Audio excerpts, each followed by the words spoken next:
Hello everyone, I am Tomás Folgueras de la Iglesia and I will be talking about global evaluation of native and introduced populations of 𝘾𝙤𝙧𝙩𝙀𝙀, also known as Pampas grass. 𝘾𝙤𝙧𝙀𝙀 was introduced in Europe in the 19th century, being commercialized with ornamental purposes. Since then, it has expanded in several habitats, becoming one of the most frequent invasive species in the world. The success of this plant resides in its resilience to harsh environmental conditions, being able to grow and disperse practically everywhere. The winter minimum temperature is one of the factors that limit the growth of this species, since it prefers abundantly humid and warm environments. But the rising effect of climate change is progressively increasing the temperature that allows their development, making it more difficult to minimize their presence in temperate climates. Previous studies predict that it is expected to expand its range in the coming decades, as global temperatures continue to increase. Propagation of 𝘊𝘰𝙀 seeds doesn't rely on specific pollinators. Enormous numbers of viable seeds produced by this plant are dispersed by wind and are carried long distances till the substrate they germinate on. This species is capable of tolerating a wide variety of abiotic factors, such as salinity, soil pH, or contamination, being able to grow in sandy and rough environments. This plant can be found in rural and disturbed zones, such as the shoulders of highways or lands with collapsed buildings, and also in natural environments. Now I'm going to talk about our project. We sampled populations from different areas worldwide, including its native range in South America, which we can see in the picture with a green arrow, which includes moist habitats of Argentina, Brazil, and Uruguay. We also sampled populations from its introduced range, including North America, Europe, South Africa, Australia, and New Zealand. With the collaboration of a large group of researchers, we sampled over 20 populations. Within each population, we selected 10 female individuals to extract between 600 and 1,000 seeds. They're being exposed to various experimental environments with differences in temperature and water. We were able to see changes in the regeneration response in germinated seeds. We used 3 growth chambers with the respective day and night temperatures of 22 and 12, 15 and 5, and 10 and 2 Celsius degrees. The seeds were located in petri dishes that were disposed like in the picture, being supervised every day and counting the germinated seeds over 63 days. Samples exposed to 22 and 12 temperatures took part in an assessment involving 3 drought treatments: fully watered control, which is daily irrigation; intermediate drought stress, that means irrigation every 15 days; and sustained drought stress, that means no water for 60 days. At the end of the experiment, the biomass production was evaluated by drying out the different samples and being measured in both aerial and terrestrial sections. These were the results we obtained from this experiment.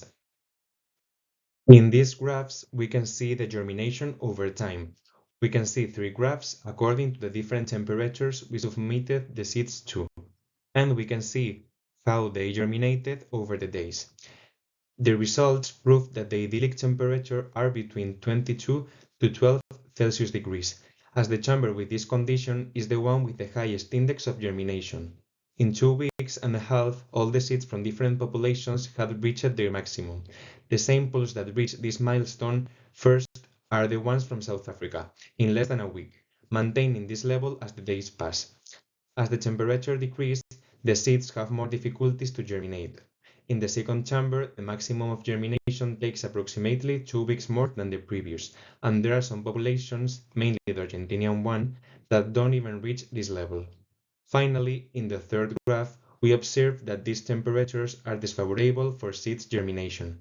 Most of the sample populations relay even 4 weeks to germinate, slowly and abruptly increasing their percentages once they start to germinate. In this graph, we can see the total biomass registered in the 3 conditions: waterlogged, 60 days irrigation interval, and 15 days irrigation interval. we see the same growth proportion in the populations, with their internal differences, in the different irrigation conditions. Waterlogged graph proved that this species has directly benefited from daily irrigation, showing a bigger biomass than the other two treatments. The letters above the columns indicate similarities and differences among the populations. In this graph, we can see the mortality results as the days were passing by. After 4 weeks, the individuals started to die, being the first one to do so the Argentinian ones. However, mortality doesn't reach a 100%. After 8 weeks, some populations still show signs of life. The results obtained from this study prove that the introduced populations of 𝘊𝘰𝘳𝙧𝙀𝑖𝑎 have a faster growth and germination than native populations, which could increase their capacity for invasion. The individuals sampled from Argentina, their native rain, are the ones that take more time to germinate, approximately 8 days, while other individuals, such as the sample from South Africa, start germinating in 3 or 4 days. Anyways, they all find their way out to germinate, although the quality of germination differs. 𝘊𝘰𝘳𝙧𝙀𝑖𝑎 seedlings thrive in environments with high water availability, even under waterlogged conditions. While early growth is sensitive to drought, the species can establish in disturbed areas if dry periods during germination are shared. Seedlings grow best with consistent watering, as moderate irrigation intervals reduce their biomass. Overall, 𝘊𝘰𝑍𝑒𝑙𝑜ANA is well adapted to moist environments but shows some tolerance to dry conditions. Decreasing temperatures and water availability reduce seed germination and early seedling growth, since these species prefer moist and temperate climates, as we can see that these conditions make them perform with higher success. These results offer valuable insights for conservation and management efforts in areas where the species is invasive. It can be highly useful in prevention programs, being able to identify regions that are likely for the development of 𝘊𝘰𝘳𝙧𝙀𝑖𝑎. Research was supported by the National Geographic Society and the Jardín Botánico Atlántico de Gijón. Also, I would like to thank the collaborators and students and technicians that made this work possible. Thank you so much for your attention.